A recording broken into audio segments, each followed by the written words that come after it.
Halo, sup guys, kembali lagi bersama saya di channel Kursi Plastik Merah. Hari ini kita akan mereview singgah sebuah produk dari Bandai. Inilah 1144 GM Space Command.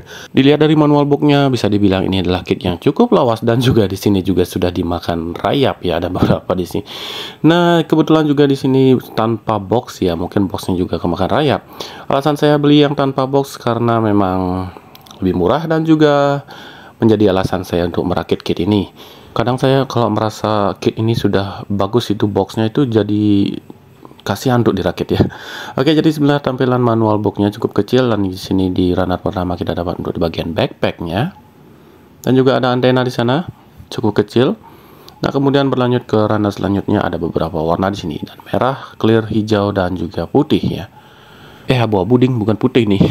Di sini ada juga yang kosong-kosong dan juga ya plate untuk pelindung clear partnya itu besar sekali. Kemudian selanjutnya di sini ada rifle dan juga beberapa part untuk di bagian thruster dan juga backpacknya. Kemudian kita dapat stiker yang cukup kecil dan minimalis. Berlanjut kita armor yang untuk di bagian kaki dan juga bahu. Di sini juga ada di bagian kepalanya. Ini gate-nya terasa masih besar-besar ya. Lanjut kita dapat polycaps. Berlanjut juga kita dapat untuk di bagian kaki, shield dan juga lain-lainnya. Oke, berlanjut kita ada beberapa runner di sini. Cukup ya, udah habis ternyata. Nah, oke, jadi hasil jadi selesai saya rakit sesuai dengan panduan manual booknya. Kitnya cukup simple, cukup cepat dirakitnya, juga tidak ada kendala sama sekali. Kitnya juga terasa cukup kokoh ya. Di sini saya suka tampilan GM-nya karena simple seperti ini ya. Jadi semua aksesorisnya masih bisa dipakai sama dia. Oke, untuk di bagian kepala bisa dingangguk-ngangguk sedikit, berputar 360 derajat. Hati-hati untuk di bagian antena sampingnya, ini cukup mengganggu sebenarnya. Apalagi tangannya nanti pas untuk menggerakkan itu. Maksud saya tangan kita. Oke, di bagian visornya tidak ada sama sekali. Itu hanya clear part untuk penutupnya. Angguk-angguk sedikit. Kemudian rentangan tangan ke samping sedemikian, perputaran di bagian bahu. Di sini juga ada pergerakan untuk di bagian bahunya. Tekukannya cukup sederhana tentunya ya. Kemudian perputaran di bawah bahu, dan di sini untuk pemegangan rifle-nya cukup agak goyah ya. Itu di bagian tangan masih ada ball joint bisa digerakkan. Oke, cukup simpel ini. Ini kemudian seal-nya juga cukup bagus, bisa diputar sedemikian. Ini tangan terbukanya. Ini rifle-nya lebih bagus daripada GM sebelumnya saya rakit ya. Untuk perputaran badan bisa digerakkan sedemikian.